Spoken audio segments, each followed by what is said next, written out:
بسم الله الرحمن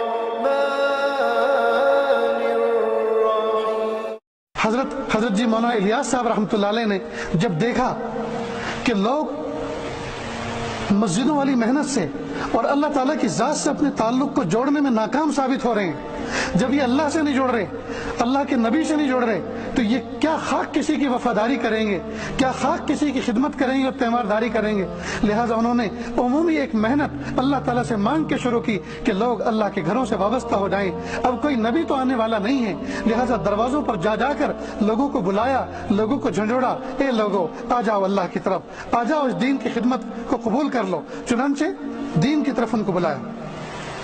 اور اصول کتنے فنڈامنٹل اور بنیادی اصول کتنے عجیب، 6 اصول، 6 نمبروں کے اندر کام کو محدود کیا۔ اور ایک بنیادی اصول یہ بنایا، بے طلبوں میں بے غرض ہو کر جانا اور ان کے اندر طلب پیدا کرنا۔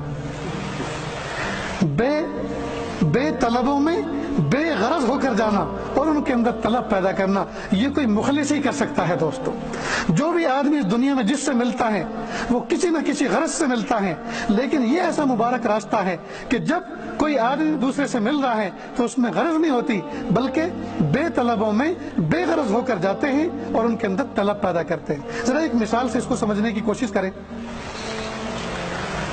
3 دن کی جماعت تیار ہوئی، مسجد میں پہنچے، بستر سائیڈ پر رکھے، باوضو ہوئے، صف اول میں جا کر 2 رکعت پڑھی، تحیت المسجد، اللہ تعالیٰ سے دعا مانگی، اللہ جس بستی میں آئے ہیں کہ اللہ اس بستی کے بستی والوں کے دلوں کو نرم کر دیجئے، دین کی محبت دل میں ڈال دیجئے۔ اس کے بعد گشت کرنے کے لیے گئے۔ کیسے لوگوں کے گھروں پہ گئے؟ جواریوں کے گھر پر، شرابیوں کے گھر پر، جن سے کوئی باعزت آدمی مسافہ کرنا پسند نہیں کرتا، جن کے دروازے پہ کھڑا ہونا کوئی پسند نہیں کرتا، جن کے گھر سے کوئی رشتے لینا پسند نہیں کرتا، اپنی بیٹیوں کو ان کے گھر میں بیانا پسند نہیں کرتا، ایسے کے گھر پہ گئے۔ دروازے پہ دستک دی، مقامی ساتھی نے دروازے پہ دستک دی، کہا کون؟ کہ اللہ کے کچھ مہمان آپ کے دروازے پر آ کر کھڑے ہیں، ملاقات کر لیجئے۔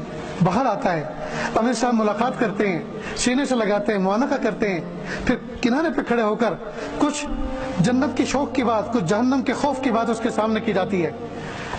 جی تھوڑی سی مختصر سی سواز اس کو دعوت کی شکل میں پیش کیا جاتا ہے، نقد مسجد میں لانے کی کوشش کرتے ہیں۔ اب وہ بندہ مسجد میں آتا ہے، باوضو ہوتا ہے، صف اول میں بیٹھتا ہے، نماز پڑھتا ہے، نماز کے بعد کچھ واعظ ہوتا ہے، بیان ہوتا ہے، دھیان سے سنتا ہے۔ اس کے بعد جماعت کے ساتھی ملتے ہیں، جی اب ہم اجتماعی طور پہ کھانا کھا رہے ہیں، اگر موقع ہو تو ہمارے ساتھ شریک ہو جائیے۔ یہ حیران کہ ان کو تو میرے گھر پہ کھانا چاہیے تھا، یہ تو الٹا مجھے اپنے دسترخوان پہ بٹھا رہے ہیں۔ 2-3 دن جماعت مسجد میں ٹھہری، دل کے اندر شوق اور جذبہ پیدا ہوا۔ جماعت کے ساتھیوں نے کہا بھائی آپ 3 دن ہمارے ساتھ چلیں نا، یہ سمجھے کہ میں آؤٹنگ پہ جا رہا ہوں، انجوائے پہ جا رہا ہوں، 3 دن آپ ہمارے ساتھ چلیں۔ اب اس کے دل میں محبت ہوئی کہ یار انہوں نے مجھ سے کوئی مطالبہ تو کیا نہیں کسی اور چیز کا، 3 دن کہہ رہے ہیں، ویسے بھی گھر میں بیٹھا ہوا ہوں، فصل ابھی تیار ہوئی نہیں ہے، گھر میں بیٹھا ہوا ہوں، وقت ضائع ہو رہا ہے، چلو چلتے ہیں۔ چنانچہ بستر تیار کیا اور نکل گئے۔ اب باوضو اعتکاف کی نیت کے ساتھ صف اول میں مسجد میں ٹھہر رہا ہے، دعائیں کر رہا ہے، واعظ میں شریک ہو رہا ہے، تعلیم میں شریک ہو رہا ہے، تہجد میں اٹھ رہا ہے، گرم گرم آنسو اور سرد آہیں نکال رہا ہے اور اللہ کے سامنے گڑ گڑا رہا ہے، تو دل کے اندر روشنی آنی شروع ہوئی، دل کے اندر نور آنا شروع ہوا۔ اب امیر صاحب سے مشورہ کیا، امیر صاحب میری تو 20 سال کی نمازیں باقی ہیں، کہ دیکھو ہم عوام ہیں، عوام الناس میں سے ہیں، آپ کسی مفتی سے اس مسئلے کو پوچھو کہ وہ قضائے عمری کس طرح سے کی جاتی ہے، کہ میری تو زکوٰۃ بھی باقی ہے، کہ یہ بھی آپ مفتی صاحب سے پوچھنا، کہ مفتی صاحب کا پتہ کیا کچھ ہے آپ کے پاس، کہ ہاں ایک مدرسہ ہے فلاں جگہ پہ مفتی صاحب بیٹھتے ہیں، فتویٰ دیتے ہیں، مسئلے بتاتے ہیں، بچوں کو پڑھاتے ہیں۔ اب یہ بندہ جاتا ہے، جیسے مفتی صاحب سے ملتا ہے وہ چاروں طرف دیکھتا ہے، چھوٹے چھوٹے معصوم بچے پڑھتے ہوئے نظر آتے ہیں، تو دل میں جذبہ ہوا میں نے تو زندگی ہائے ایسے ہی گزار دی، میں اپنے بچے کو حافظ قرآن عالم دین ضرور بناؤں گا۔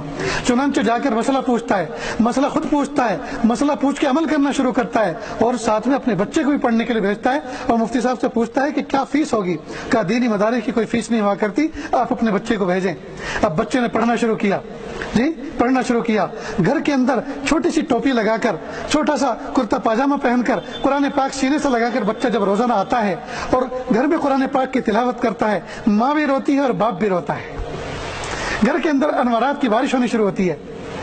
اب یہ بھی نماز میں آ گیا دعوت تبلیغ کی مبارک برکت سے، اور اسی راستے کی مبارک برکت سے بچے کو بھی مدرسے میں بھیجنے والا بن گیا۔